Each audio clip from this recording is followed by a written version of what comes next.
around the country to say it was, is the world a good place to live? That Mauritius is a good place to No, live?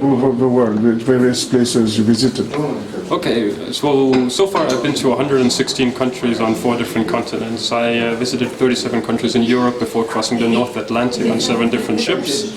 I came to North America, Central America, South America. I visited every country in the Caribbean. I visited the Bahamas. Came over the Atlantic Ocean again to reach Morocco in Northern Africa. I visited all of Western Africa, Central Africa, all of Southern Africa. Came into Eastern Africa and started visiting countries within the Indian Ocean.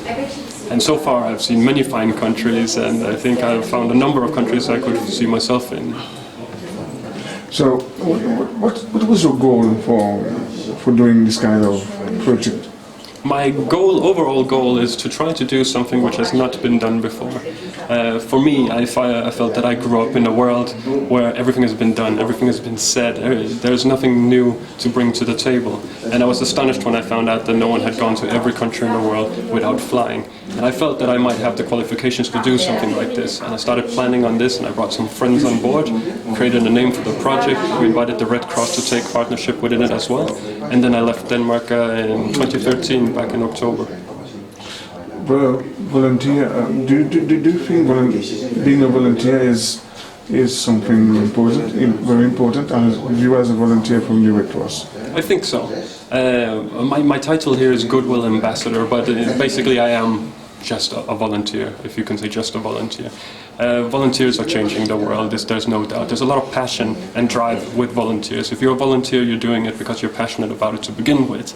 There are more than 17 million volunteers within the Red Cross around the world, and they are impacting lives of more than 150 million people every day. That's yesterday, today, tomorrow, the next day, forth, so on. That is huge impact in this globe. For me, the volunteers are the backbone of the Red Cross. This is the source of the work, this is the power, this is the drive that changes things in this world. It's for the betterment of people in the end. Do you have was it a bit difficult in some countries for you to travel, or was it all fine being in every No, countries? It has been immensely difficult. I'd say any time I need to go to an island, if there's not a ferry, then it becomes critically difficult. Trying to reach Seychelles, trying to reach Mauritius without flying is very, very, very difficult. Going to any country within the Caribbean has been very, very difficult, even though you can see from one country to the next. Central Africa, not Africa as a continent, but the central region of Africa is a very, very difficult part of the world to travel overland. If you go on a holiday and book your flight and your hotel and go to the beach, you're going to have a wonderful time. But to travel overland there with the amount of checkpoints and visas and documents that are needed and so on, that almost broke me. I almost gave up at that point. In the next country? The next country from here? Well, technically the next country will be South Africa, but I've already been to South Africa. So the next new country will be Burundi. Thank you, sir. Thank you. Is it easy to live with $20 when you are doing right around the world on ship? Some places it is, some places it's easy, some places it's not very easy. It depends on the infrastructure of the country, the development of the country. You go to some countries in the world and you can basically not go anywhere for less than $50 a day. In some countries it's only $6 per day. So. How does it work when you do some auto stop, you're on boat stop, so you come, you say, I want to go from here to here, you pay, you work on the ship. How does it work on a ship? There's a sponsorship behind this project. So I received $20 per day from Ross Offshore, and that money is in place, so I shouldn't be working anywhere. So I'm not working on the ships unless I have no other option. Generally, because of the size of this project, I'm invited on board the ships and I'm treated with a lot of respect. So do you manage to, with the people, you work with them, you do activities with them, some activities with them on the ship? When I get on board, it depends on the size of the ship, it depends on language barriers as well, it also depends on culture sometimes. A lot of cultures that I've been to are very, very open towards strangers.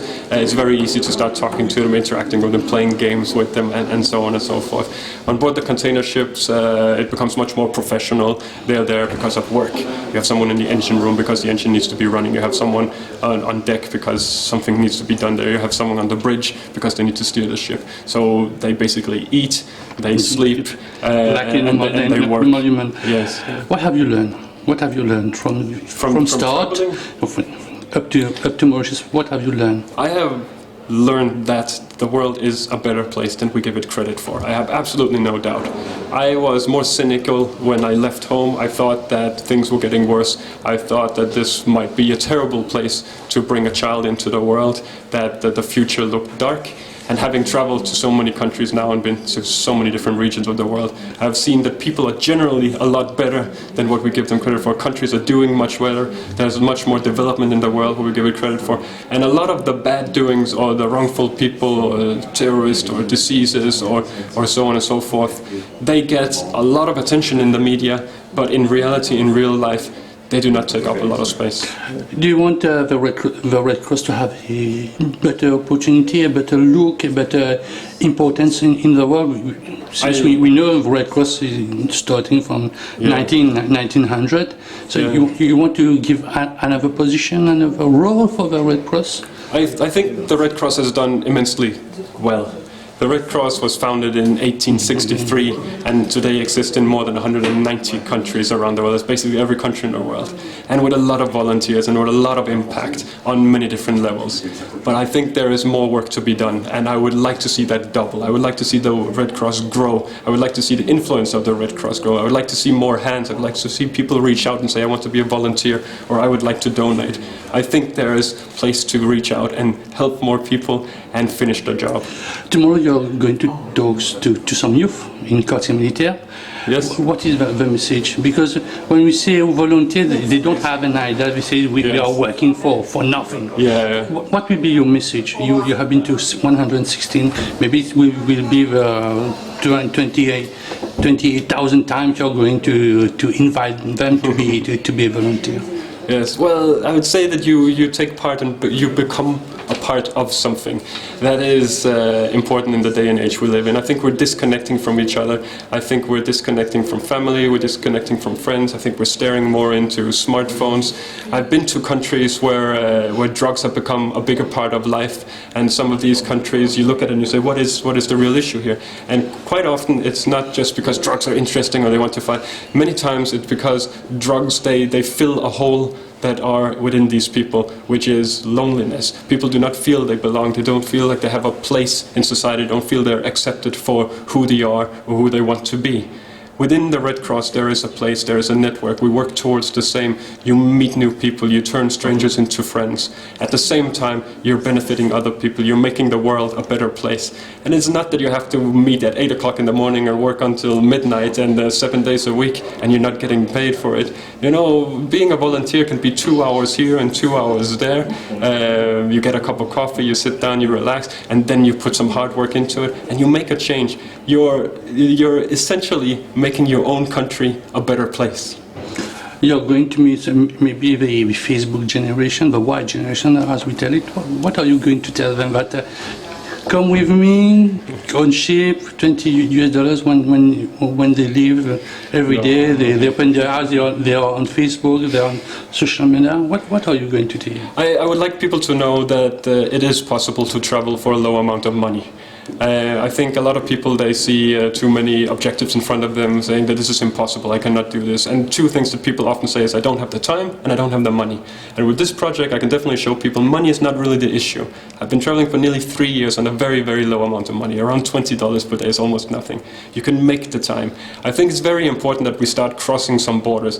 Maybe not every country in the world, that's quite extreme, you know. But I'm trying to do something else with the project as well. But I want to show people that you can start crossing some borders, you meet new cultures, you make new friends, you get a different understanding, you learn something, maybe you bring something back home and you develop something out of it. Coming back to your visit to too many countries, what is your best souvenir? I can say that it comes when you close your eyes. You see, From my memories. Yeah. The best souvenir that you got. I have the best encounter. I have many. I've met some people who had doubt in their life. They were struggling with something, and they couldn't see a way out of it. And I told them some of the stories and some of the things I had overcome within this project, some of the difficulties where I felt like giving up, but I kept going at it until I found a solution. and then I continued, and everything became better. And when I saw that these people were inspired by this, and they decided to fight a little harder and try to see if 2 weeks more would change the situation, and it actually did, and these are some of the things that have a big impact on me. Some of the challenges I've had, I spent 4 months trying to get into Equatorial Guinea. It was very difficult to get the visa, it was very, very difficult to cross the border. But when I came out of Equatorial Guinea, having spent 2 nights inside the country, I had the biggest smile in the world, feeling that I had accomplished something difficult. What is the worst one? Oh, I had malaria. I was very sick. That's not something I would not wish that on anyone. My uncle, he passed, and because of the rules of this project, one of the rules is I cannot go back home until I reach the last country in the world. So I couldn't go to his funeral, and he had a great meaning for me. He was there for me when I was younger. These are some of the things. I had difficulties with my girlfriend at one point. I felt a lack of support within the project from some people at some point. These are some of the worst memories I have. But all of this has been turned to something better today, so I smile. Last question, what would you like to take from Mauritius, from our country in the Indian Ocean or the region? Everything. I want to take it all.